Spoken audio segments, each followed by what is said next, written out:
Assalamualaikum warahmatullahi wabarakatuh.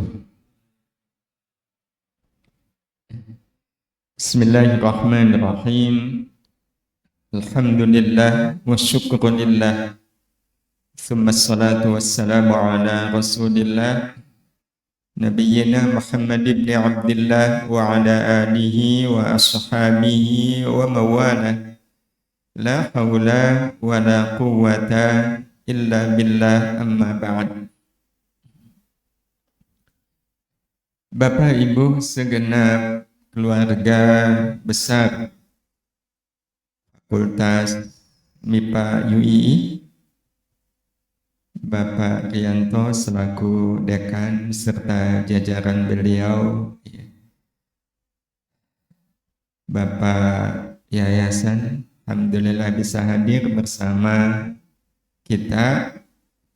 Sungguh menjadi satu kebahagiaan, sekaligus kehormatan bagi saya bertemu dengan Bapak Ibu keluarga besar FMIPA UII.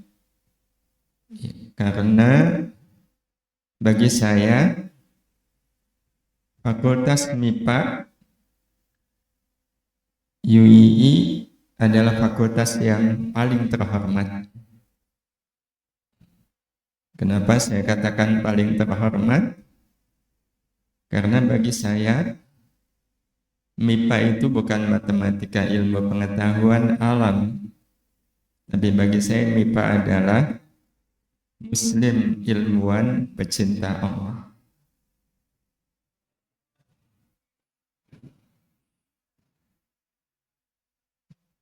Ini semua yang di depan saya kan Muslim.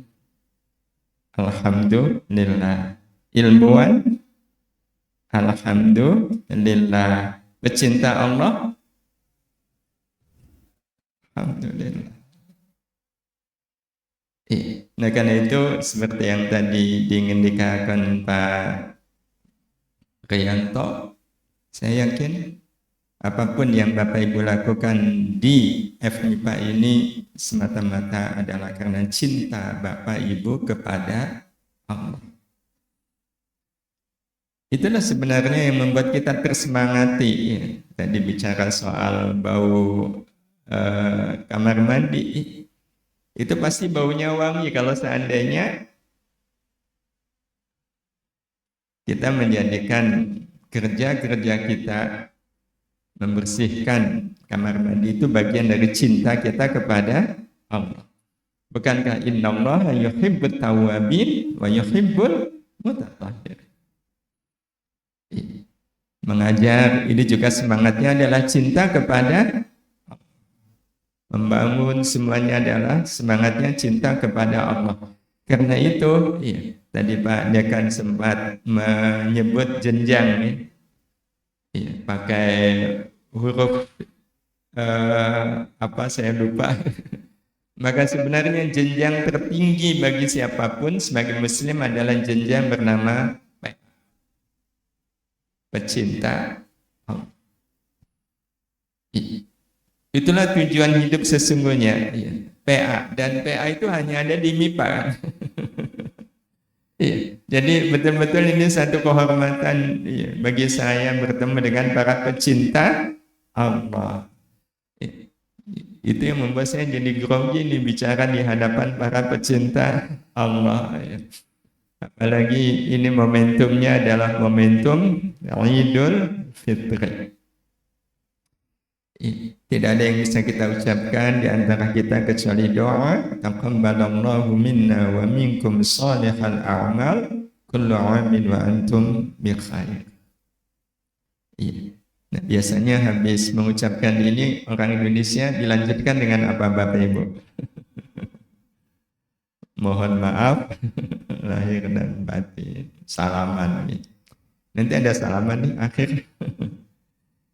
Hadirin hadirah yang dirahmati Allah Subhanahu wa taala, Syawalan yang sama-sama sedang kita jalani saat ini memang tidak bisa dipisahkan dari momentum Idul Fitri. Nah, kita ingin bicara sejenak tentang Idul Fitri ini. Iya. Terdiri dari dua kata, Id dan Al-Fitri.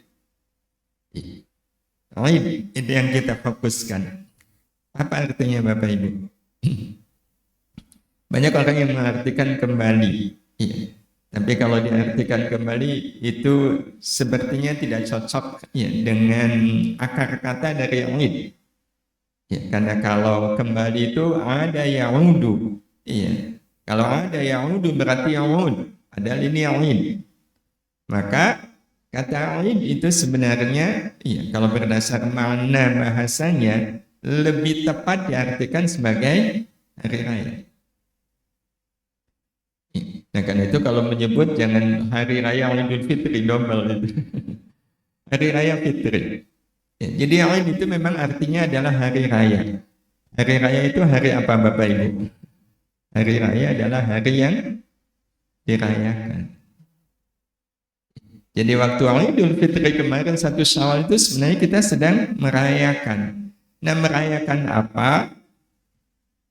Merayakan hasil dari segala kebaikan yang kita lakukan selama bulan Ramadan. Karena Bapak Ibu, kalau kita lihat sejenak ya, kemarin Ramadan, ya sebenarnya apa sih hakikat Ramadan itu? Ramadan itu kan bulan menanam kebaikan. Bulan menanam kebaikan. Dan kita tidak sendirian yang menanam kebaikan ini. Dan kita melakukan kebaikan selama Ramadan itu kan dengan sekian banyak tantangan. Jadi ibarat petani walau hujan pakai payung juga tetap menanam padi. Bukankah itu yang kita lakukan? Selapar apapun, sesusah apapun puasa, ya kita tetap puasa. Ya. Dan ibarat kita menanam padi. Ramadan mulai tanggal 1 itu menanam padinya. Ya. Kira-kira kalau sudah tanggal 5, tanggal 10, padinya sudah kelihatan menghijau. Tanggal 15 semakin menghijau. Kita pun kemudian menjaga, merawat kebaikan-kebaikan di bulan suci Ramadan itu sampai akhirnya di 10 hari yang terakhir kebaikan kita sudah mulai menguning. Ya. Bahkan di akhir Ramadan sudah mulai kelihatan siap untuk dipanen.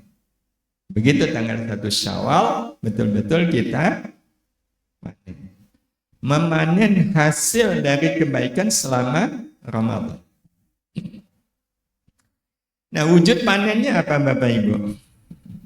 Pohonnya namanya kebaikan. Buahnya, panennya namanya adalah rahmat. Inilah buah yang kita petik dari kebaikan-kebaikan yang kita lakukan selama Ramadan. Jadi 1 Syawal itu sebenarnya adalah saat di mana kita memanen rahmat Allah Subhanahu wa Ta'ala. Memanen rahmat. Nah, pertanyaannya, kira-kira 1 Syawal kemarin kita panen rahmatnya berapa Bapak Ibu? Karena ada orang yang panen rahmatnya itu cuma 10 kilo. Jadi ibarat orang nanam padi, panen cuma 10 kilo. Kalau cuma 10 kilo, untuk diri sendiri saja tidak cukup. Apalagi musim panennya cuma setahun sekali. Tapi bayangkan Bapak Ibu, kalau panennya 10.000 ton. Untuk diri sendiri lebih, untuk keluarga lebih, untuk tetangga masih lebih, untuk dibagi-bagikan kepada yang lain. Itu kalau panen padinya 10.000 ton. Maka ini salah satu refleksi kita di Syawalan ini adalah melihat tanggal 1 Syawal kemarin kita panen rahmatnya kira-kira berapa Bapak Ibu? Kalau sampai panen rahmatnya 10.000 ton, kita akan menjadi pribadi yang penuh rahmat, tidak hanya untuk kita, tapi juga untuk yang lain. Artinya pasca Ramadan ini, Bapak sebagai suami, kehadiran Bapak akan menjadi rahmat bagi istri. Ibu sebagai istri akan menjadi rahmat bagi suami. Sebagai orang tua, kita akan menjadi rahmat bagi anak-anak.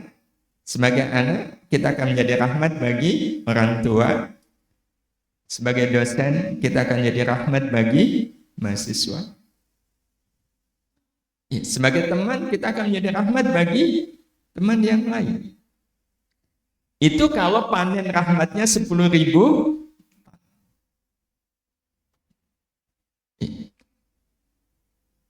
Kira-kira Bapak Ibu, ini kan masih tanggal berapa Pak Dekan? 11 Syawal. 11 Syawal. Baru tanggal 11 Syawal. Ini Ibu masih suka ngomelin suami nggak Ibu? Kalau ada istri yang masih ngomel-ngomel suaminya, berarti istrinya kan tidak menjadi rahmat bagi suaminya.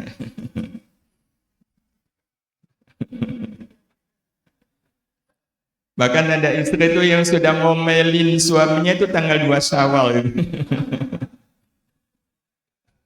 Jadi kalau tanggal 2 Syawal suaminya sudah diomelin, itu kira-kira panen rahmatnya berapa on sih?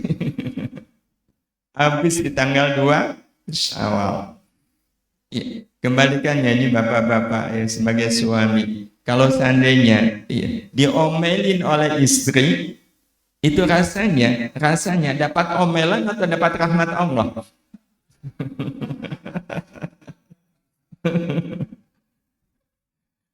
Kalau diomelin rasanya kok dapat omelan, itu berarti tidak punya rahmat. Rahmatnya udah habis.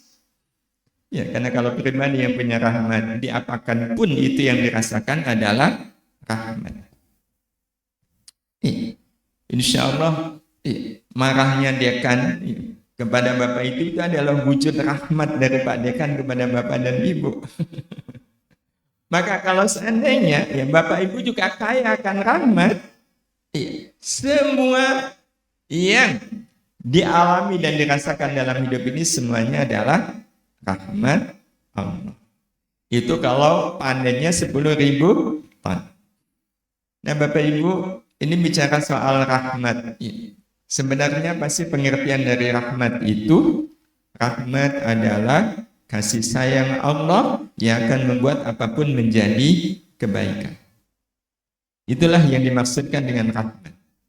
Kasih sayang Allah yang akan membuat apapun menjadi kebaikan. Apapun. Jadi kalau sehat, sehat itu jadi kebaikan. Tapi kalau sakit, sakit itu jadi kebaikan. Itu yang dimaksudkan dengan rahmat Allah. Jadi pribadi yang sudah kaya akan rahmat Allah, kalau dipuji, pujian itu akan jadi kebaikan. Kalau dicaci, cacian itu akan jadi kebaikan. Berarti logikanya, bagi orang yang panen rahmatnya sampai 10.000 ton, berarti kan kaya akan rahmat, dipuji dan dicaci rasanya sama atau beda?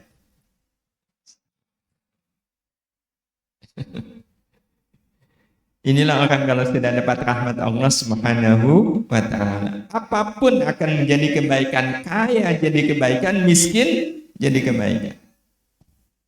Semuanya akan menjadi kebaikan dan ini belum titik, masih ada lanjutannya. Kebaikan yang membahagiakan. Jadi kebaikannya itu kebaikan yang membahagiakan. Nah karena itu Bapak Ibu yang dirahmati Allah Subhanahu wa ta'ala, dalam bingkai rahmat Allah, manusia itu terbagi menjadi 4 macam. Dan kita ingin lihat kira-kira kita masuk yang mana di antara 4 macam manusia dalam bingkai rahmat Allah. 4 macam itu adalah manusia yang baik dan bahagia. Kedua, baik tapi tidak bahagia. 3, buruk, bahagia. Dan yang keempat, buruk, tidak bahagia. Kira-kira kita masuk yang mana ini Bapak Ibu? Paling atas ini teorinya atau kenyataannya nih? Jadi kita kalau mau telusuri lebih rinci, kira-kira hari ini kita sudah jadi orang baik belum? Belum. Belum. Iya. Tapi kalau disebut sebagai orang buruk, enggak juga. Disebut buruk ya enggak lah. Disebut baik juga kurang percaya diri. Berarti statusnya OTW. Iya. Jadi baiknya OTW. Kalau bahagianya sudah sampai atau masih OTW juga? Masih OTW.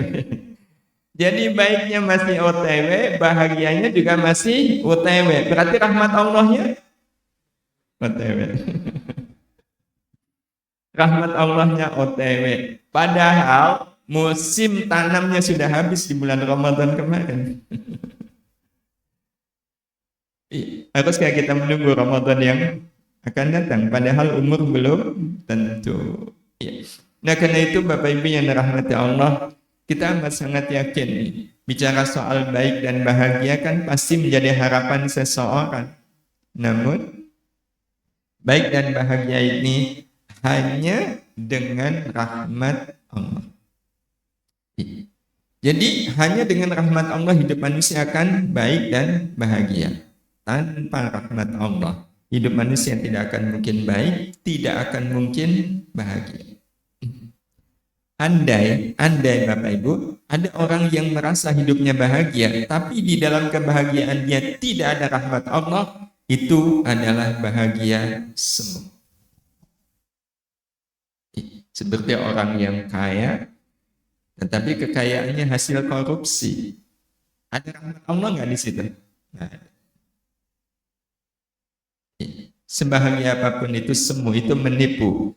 Atau uangnya banyak, tapi hanya dipakai buat foya-foya, dipakai buat senang-senang, dibuat pakai plesir yang tidak jelas.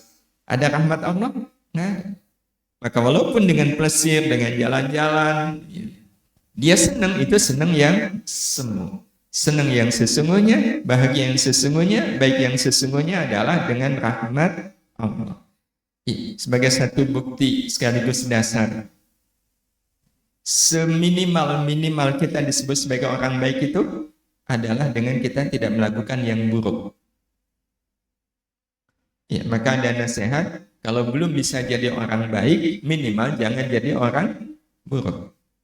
Kalau belum bisa melakukan kebaikan, minimal jangan melakukan keburukan. Nah, bicara berlaku buruk, seringkali yang sering dijadikan kambing hitam atas semua keburukan yang dilakukan, yang sering dituding jadi kambing hitam itu siapa Bapak Ibu? Pertama, setan. Kedua,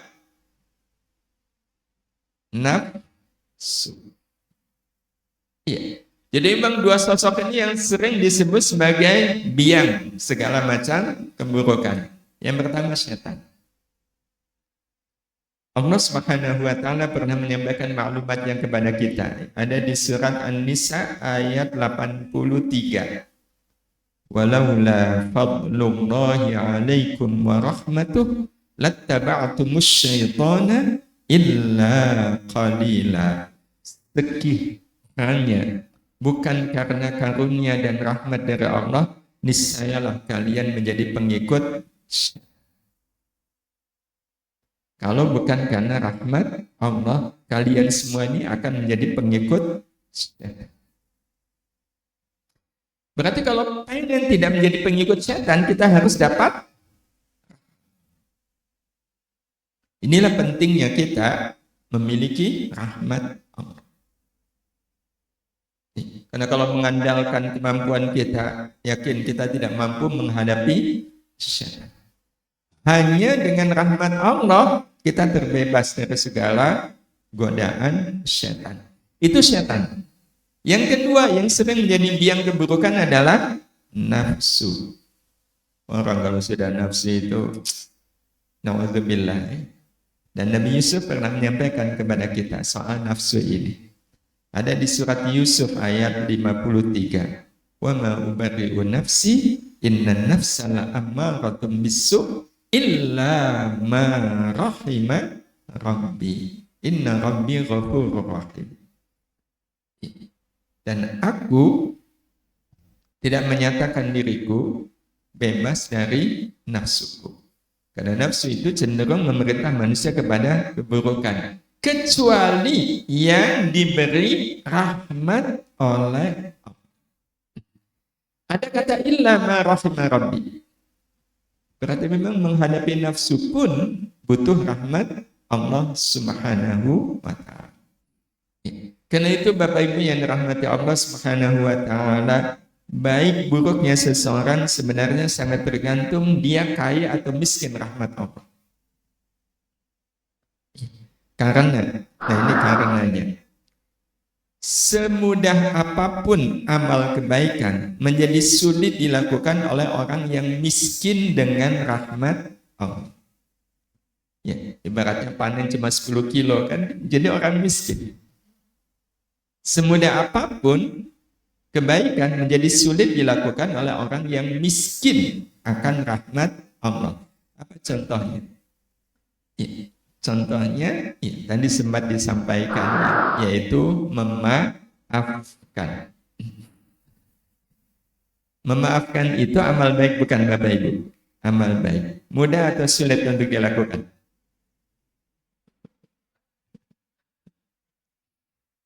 Karena ada orang yang sampai belum mau memaafkan kesalahan temannya, padahal kesalahan temannya itu sudah 4 tahun yang lalu. Dan tiap tahun selalu ada syawalan.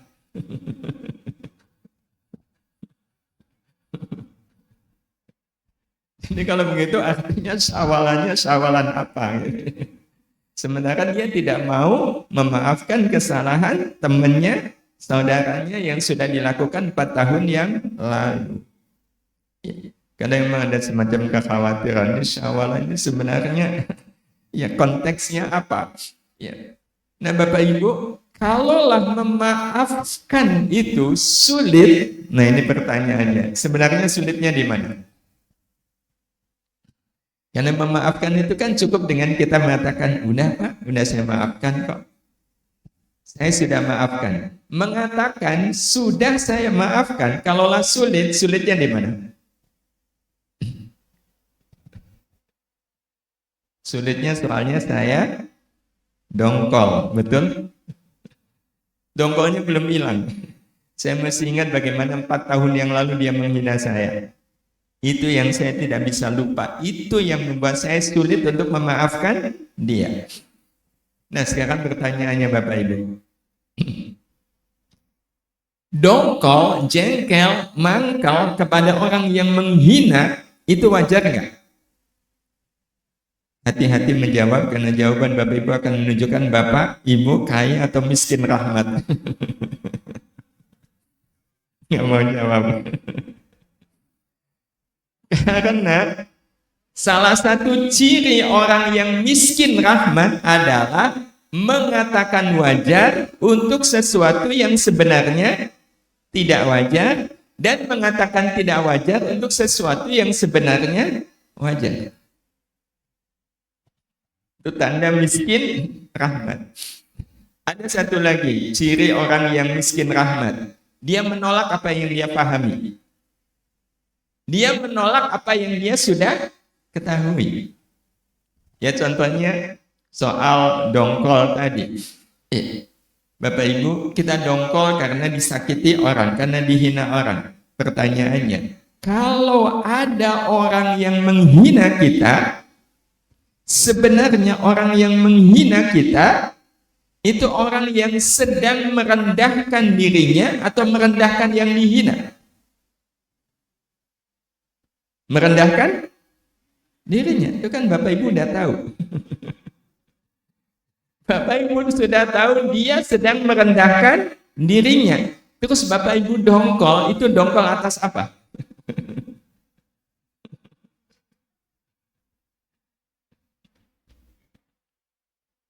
Harusnya yang sesuai dengan data, sesuai dengan fakta, harusnya dongkol atau kasihan. Kasihan. Tapi kalau ada orang kasihan sama yang menghina dia, itu wajar atau nggak wajar?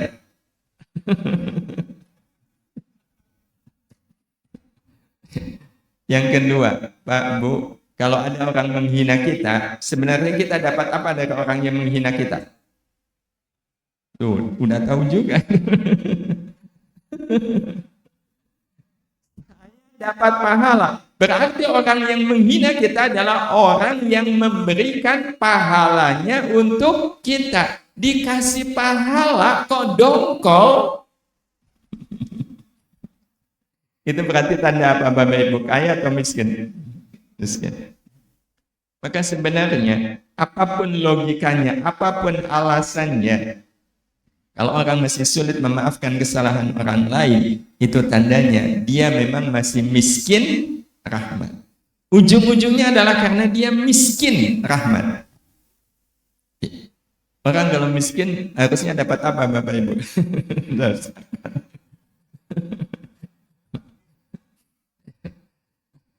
Bapak Ibu, ini lebaran udah lewatnya, tapi walaupun sudah lewat, kalau seandainya ini terutama ibu-ibu, pas di satu bazar Bu, lihat ada gamis bagus sekali.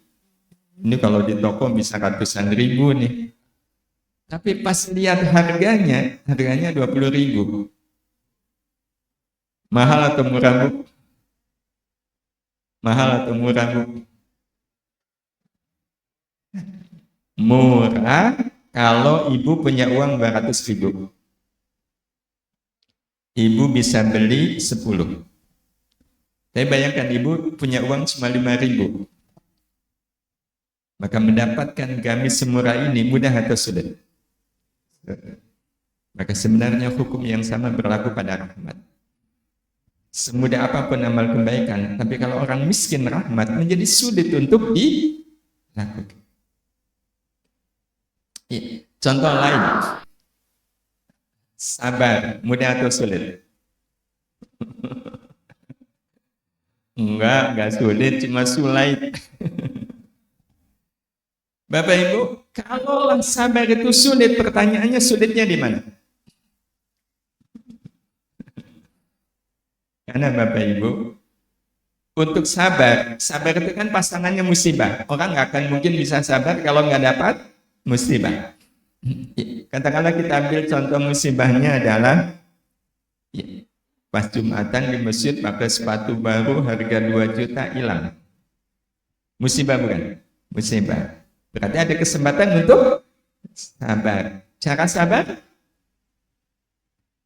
Pak, kok nggak pakai sepatu? Kemana sepatunya? Iya, ada yang ngambil. Lah, gimana Pak? Kan baru itu sepatunya saya lihat 2 juta juga. Gimana Pak? Terus kita bilang nggak apa-apa. Begitu kita mengatakan nggak apa-apa, berarti kita sudah terhitung sebagai orang yang sabar belum? Sudah. Nah, mengatakan tidak apa-apa itu sulit atau mudah?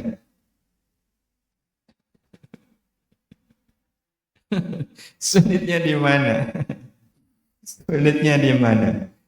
Iya, sebenarnya yang membuat kita sulit sekali lagi adalah karena miskin rahmat. Karena sesulit apapun amal kebaikan akan terasa mudah dilakukan oleh orang yang kaya dengan rahmat Allah.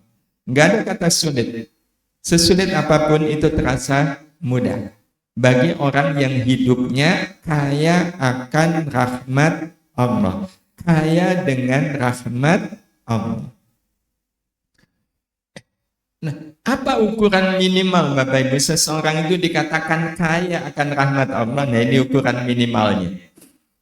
Seminimal-minimal kita dikatakan kaya akan rahmat Allah adalah merasa tidak apa-apa dengan segala apapun yang tidak menimbulkan apa-apa antara kita dengan Allah.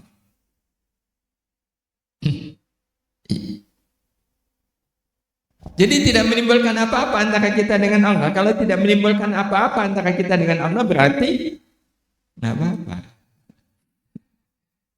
Contoh yang paling mudah tadi ya, ada orang bilang, "Cis, dasar sampah benalu."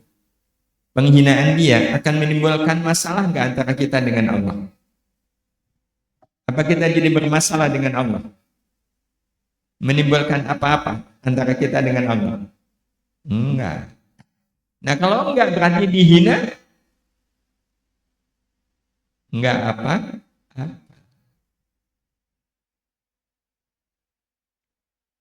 Dihina itu nggak apa-apa atau apa-apa?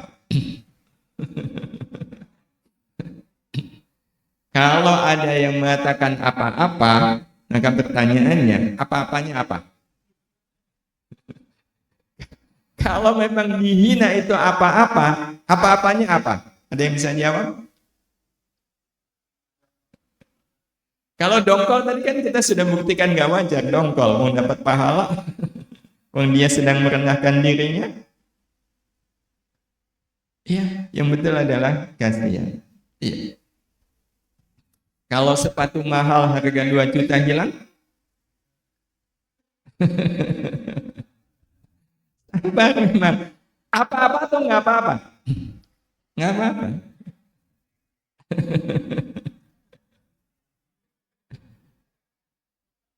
Iya. Ada orang bilang ya apa-apa lah. Apa-apanya apa? Apa-apanya ya saya jadi pulang nggak pakai sepatu. Nah pulang nggak pakai sepatu itu apa-apa atau nggak apa-apa? Apa-apa? Apa-apanya apa? Dilihatin orang. Emang kalau dilihatin orang apa-apanya apa? Maka orang yang bisa menjawab saya yakin jawabannya itu pasti ngarang. Yang ngarang jawaban karena aslinya nggak apa-apa. Iya. Jadi dihina orang nggak apa-apa. Ya, sepatu mahal hilang nggak apa-apa. Ditipu orang nggak apa-apa. Ngerasani orang.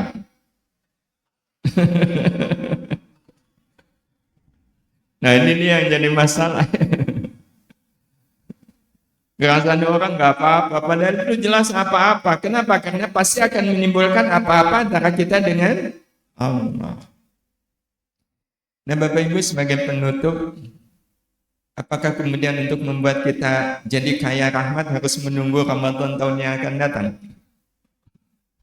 Padahal umur belum tentu. Nah, maka apa yang harus kita lakukan? Ya, tadi Pak Dekan menyampaikan, Syawal ini adalah bulan peningkatan.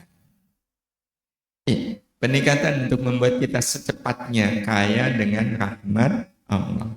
Nah, apa yang kita bisa lakukan? Allah Subhanahu wa Ta'ala ternyata memberi solusi kepada kita. Tidak harus nunggu musim tanam kebaikan di bulan suci Ramadan. Kapanpun kalau kita mau, kita bisa panen rahmat. Di bulan Syawal ini, di bulan Dzulqa'dah ini, di bulan Dzulhijjah dan seterusnya. Caranya cukup dengan kita mengamalkan apa yang dikatakan oleh Allah di surat Al-A'raf ayat 56. Inna rahmatallahi qaribum minal muhsin. Sesungguhnya rahmat Allah itu dekat dengan orang-orang yang berbuat baik.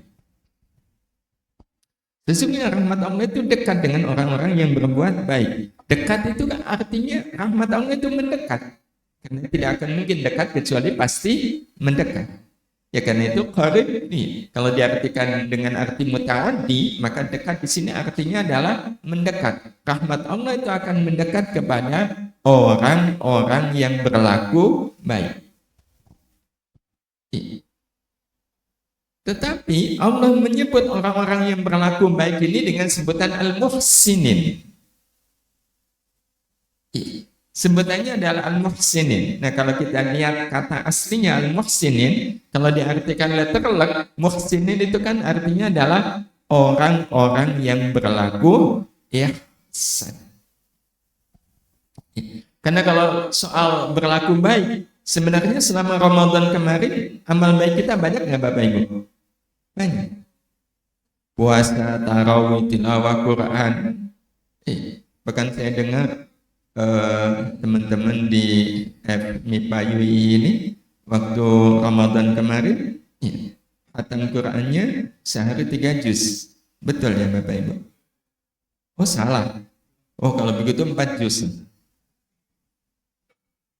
Loh kalau 3 juz salah kan berarti 4 juz.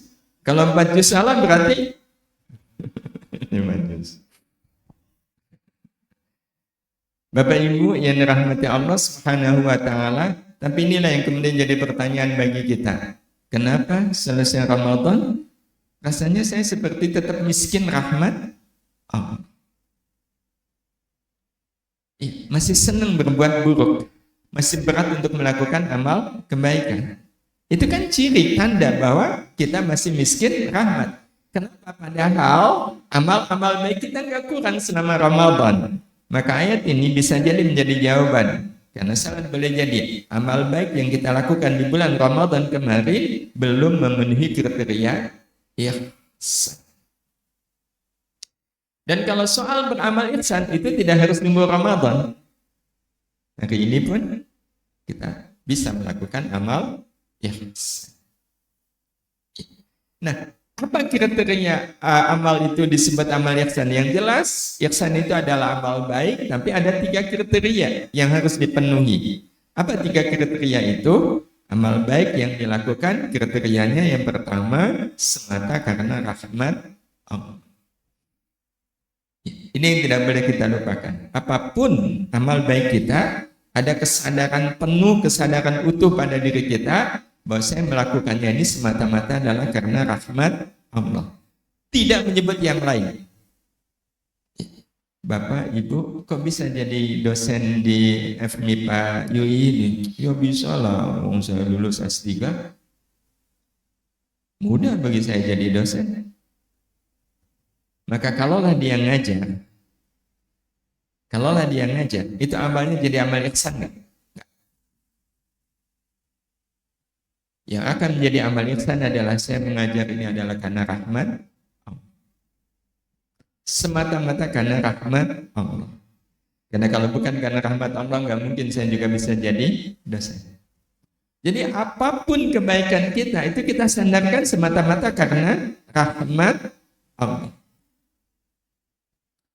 FMIPA UI bisa berkembang, tumbuh seperti ini karena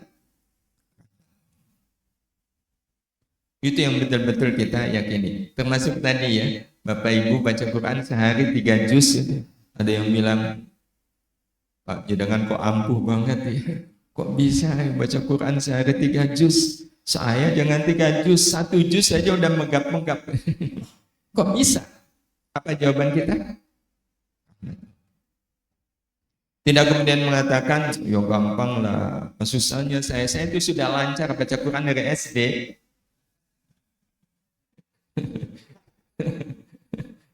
Dari SD saya udah lancar, mondok pula, mondoknya di As-Salafi pula. Iya, ini kan saya punya satu pondok dengan saya, tapi nggak ketemu. Iya, adik kelas ya. Iya, betul jangan siap ya. Adik kelas saya waktu masih di Cirebon ya, Ciwaringin Babakan. Ketemunya di Jogja ya, kenalan, oh di As-Salafi ya, saya juga di As-Salafi. As-Salafi itu beda dengan Salafi. Bapak Ibu yang dirahmati Allah Subhanahu wa taala, jadi apapun amal kita itu semata-mata adalah karena rahmat Allah. Apapun kebaikan yang kita lakukan. Ini yang pertama.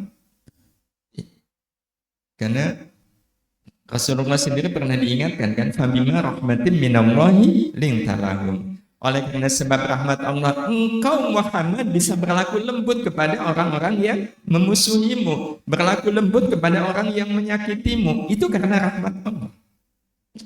Ya, apalagi kita, itu sangat pasti adalah karena rahmat Allah.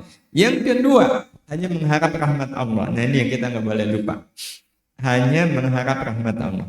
Tidak berharap apapun dari semua amal baik kita. Kalau kita ingin amal baik kita memiliki kualifikasi ihsan adalah tidak berharap apapun kecuali hanya mengharap rahmat Allah. Titik.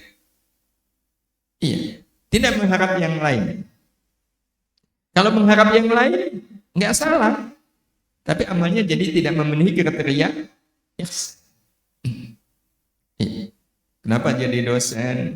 Jadi dosen kan semisal ya, nanti akhir bulan atau awal bulan rekeningnya nambah. Tanggal 25 ya. Tanggal 25 rekeningnya nambah. Salah nggak Bapak Ibu? Enggak salah. Tapi mengajarnya menjadi tidak punya nilai ihsan. Karena harapannya bukan rahmat. Jadi memang berharap hanya rahmat Allah Subhanahu wa taala di Al-Baqarah ayat 118. Ulaika yarjuna rahmatullah. Jadi hanya mengharapkan rahmat Allah, tidak berharap yang lain. Ini yang kedua. Nah, nanti yang ketiga, ini nanti menjadi peneguhnya Bapak Ibu, mengembalikan semua hasil dari amal kepada rahmat Allah, apapun hasilnya. Jadi kalaulah tadi yang Pak Dekan menyampaikan tanggal 25, rekeningnya nambah, itu rekening nambah karena apa? Rahmat Allah. Jangan menyebut itu karena saya ngajar. Walaupun memang nggak salah. Ini hasil saya ngajar nih, hasil saya kerja nih. Iya, saya rekeningnya nambah, nggak salah. Tapi menjadikan amal kita menjadi amal yang tidak bernilai ihsan. Nggak salah, tapi nggak bernilai ihsan. Karena nggak bernilai ihsan, tidak bisa mengundang datangnya rahmat Allah. Bapak Ibu rajin sholat duha, tiba-tiba dapat rezeki 10 juta. Itu rezeki 10 juta karena apa? Bukan karena Bapak Ibu sholat duha. Tapi yang klaim itu karena saya sholat duha. Ada, salah enggak? Enggak salah. Tapi menjadikan sholat duha dia tidak bernilai ihsan. Jadi enggak ada klaim sama sekali. Ibu baik sama tetangga, tetangga kok baik sama ibu? Itu karena apa? Karena saya baik duluan, ya nggak ihsan. Jadi kalaulah tetangga berlaku baik, kita menyimpulkan itu rahmat Allah. Tapi apakah amal baik selalu berbuah kebaikan? Mungkin nggak amal baiknya berbuah keburukan? Berbuat baik ke orang, orang yang kita baiki berlaku tidak baik. Itu rahmat bukan? Jadi kita merasa bahwa balasan buruk atas kebaikan kita di dunia, sekali lagi di dunia, baik kita itu adalah rahmat Allah. Dan kalau dibandingkan, mana yang nilai rahmat Allahnya lebih tinggi? Pada saat amal baik kita berbuah kebaikan atau berbuah keburukan? Orang-orang seperti ini insya Allah, kalau 3 kriteria ini Bapak Ibu, ya kita tunaikan betul-betul, amal baik kita akan membuat kita kaya akan rahmat Allah. Dan orang kalau sudah kaya akan rahmat Allah, maka pasti dia akan memiliki 3 tanda ini. Ingin mengulang kembali amal baik yang dilakukan, tidak menyukai amal yang tidak bernilai kebaikan, menjadi suka dengan amal apapun yang bernilai kebaikan. Kalau sudah begini kan hidupnya betul-betul penuh dengan rahmat Allah Subhanahu wa ta'ala. Maka sebagai akhir, sebenarnya ini menjadi renungan baik kita. Ciri bahwa seseorang betul-betul sudah mendapatkan rahmat Allah adalah Allah akan tampakkan apapun yang ada dalam hidup ini sebagai rahmat Allah. Jadi kita melihat apapun itu sebagai rahmat Allah. Bapak melihat istri itu sebagai apa? Rahmat. Melihat suami itu rahmat Allah. Melihat anak-anak itu rahmat Allah. Bapak Ibu dosen masuk ke kelas, melihat mahasiswa, mereka siapa Bapak Ibu? Rahmat Allah. Mahasiswa itu semuanya adalah rahmat Allah yang Allah hadirkan untuk Bapak Ibu. Dan yang namanya mahasiswa, ada yang mudah memahami dan ada yang sulit memahami. Mana yang rahmat Allahnya lebih banyak Bapak Ibu dapatkan? Dari mahasiswa yang mudah diatur atau yang sulit diatur? Kalau mengusir itu sama dengan mengusir rahmat Allah. Iya. Kalau diusir itu sama dengan mengusir rahmat Allah. Iya. Punya tetangga yang baik itu rahmat Allah bukan? Rahmat Allah. Punya tetangga yang tidak baik? Rahmat Allah. Mana yang rahmatnya lebih banyak? Tetangga yang baik atau tetangga yang tidak baik? Yang tidak baik. Betul Bapak Ibu? Betul? Kalau betul, seandainya tetangga yang tidak baik tadi tiba-tiba pindah rumah, Bapak Ibu bilang apa? Nah, ini dia masalahnya.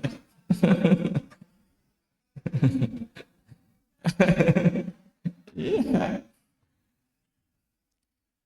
Masa kehilangan rahmat Allah kok alhamdulillah.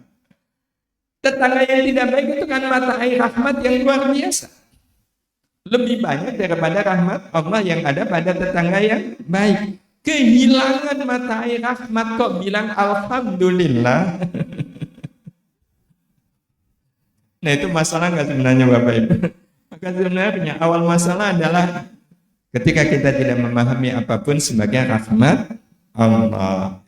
Jadi ini teman-teman yang di cleaning service, kalau saya melihat teman-teman ini martabatnya tinggi. Karena kebayang kalau seandainya FMIPA ini nggak ada teman-teman cleaning service, itu ngajar nyaman nggak? Nyaman. Masuk ke kamar mandi pesing gitu ya. Jadi ini rahmat Allahnya luar biasa nih teman-teman nih. Saya kira-kira teman-teman kalau seandainya masuk ke kamar mandi, ada mahasiswa yang meninggalkan peninggalan yang nggak enak. Rahmat. Alhamdulillah.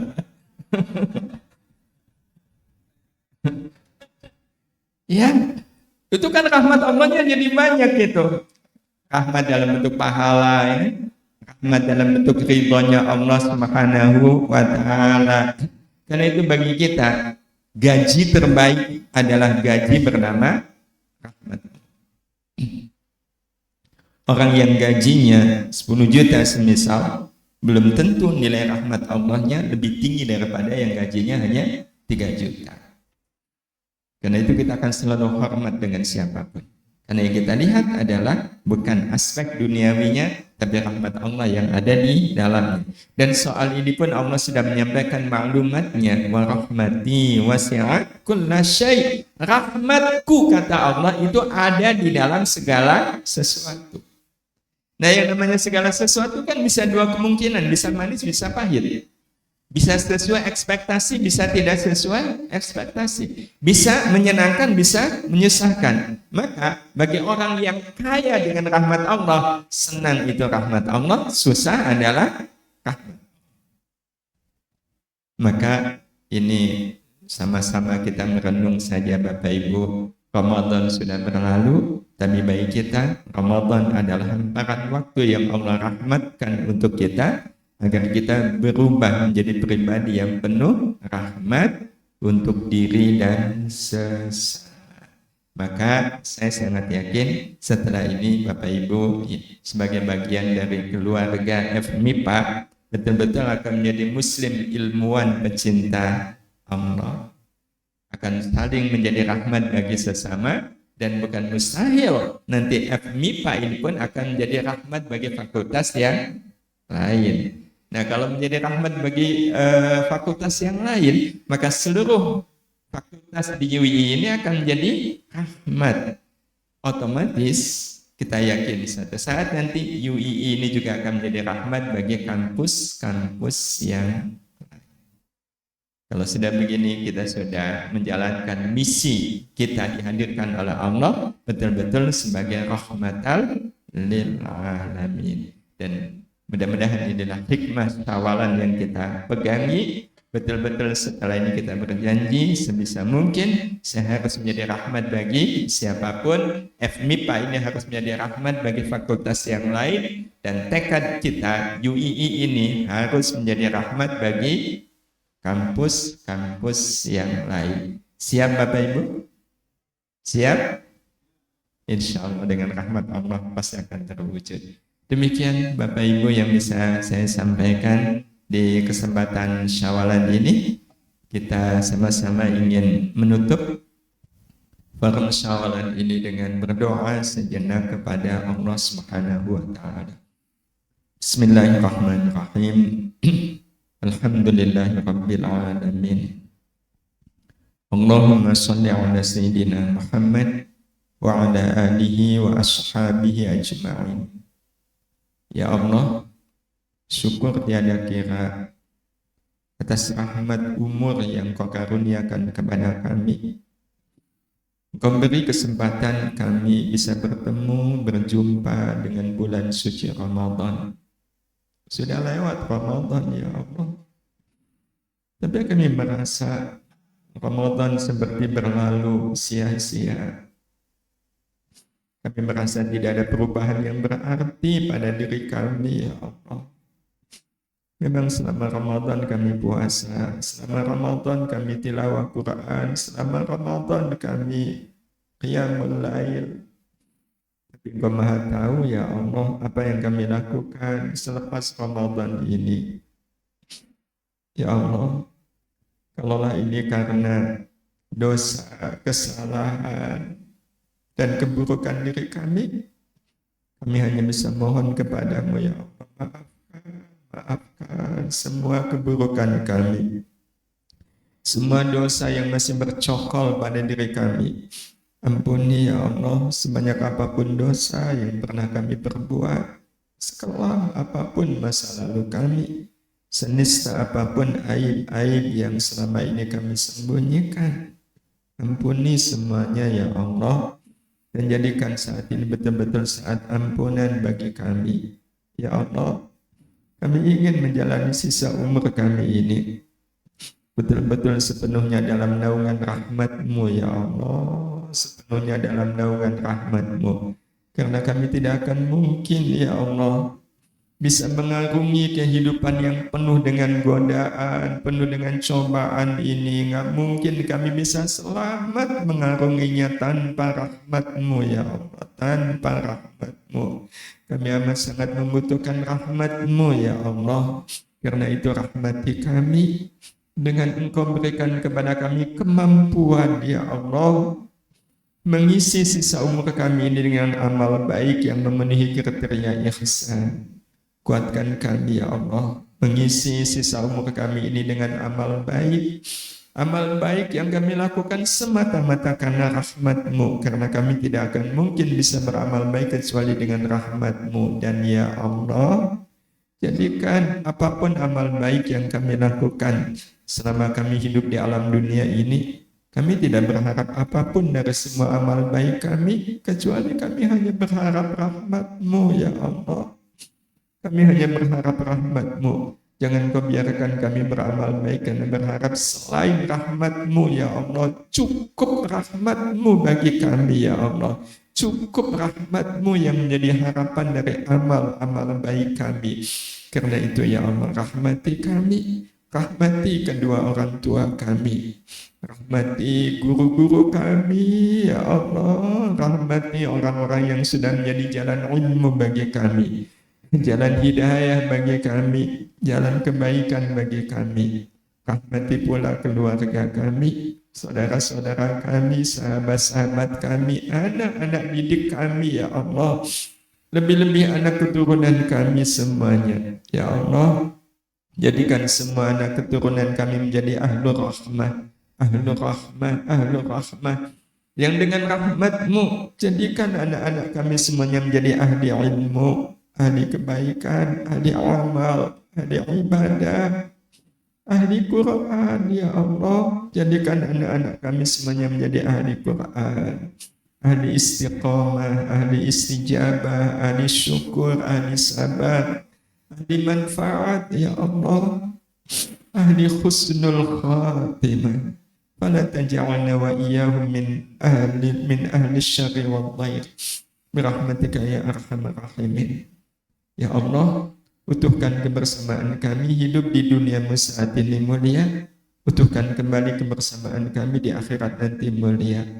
Dengan Kau jadikan ya Allah Fakultas MIPA UI ini tidak hanya menjadi tempat bertemunya kami di dunia. Izinkan ya Allah suatu saat nanti FMIPA UI ini akan menjadi tempat bertemu dan berkumpulnya kami semua di surga-Mu ya Allah. Berkumpul kembali di surga. Karena kami ya Allah menjalani masa-masa di FMIPA UI ini semata-mata adalah karena akhirat, semata-mata karena akhirat, semata-mata karena ingin mendapatkan rahmat-Mu ya Allah. Birahmatika ya arhamar rahimin. Rabbana taqabbal minna salatana wa siyamana wa ruku'ana wa sujudana wa tilawatana wa tadarru'ana. Taqabbal minna ya Allah, innaka antas sami'ul 'alim wa tub 'alaina innaka antat tawwabur rahim. Rabbana la tuzigh qulubana ba'da idh hadaitana wa hab lana min ladunka rahmah innaka antal wahhab. Rabbana atina fid dunya hasanah wa fil akhirati hasanah wa qina adzabannar. Wa sallallahu ala sayyidina Muhammad wa ala alihi wa sahbihi ajma'in. Walhamdulillahi rabbil alamin. Mudah-mudahan Allah mengabulkan doa-doa kita semuanya. Mohon maaf atas segala salah dan khilaf. Dan ya Allah wa iyyakum ajma'in. Wassalamualaikum warahmatullahi wabarakatuh.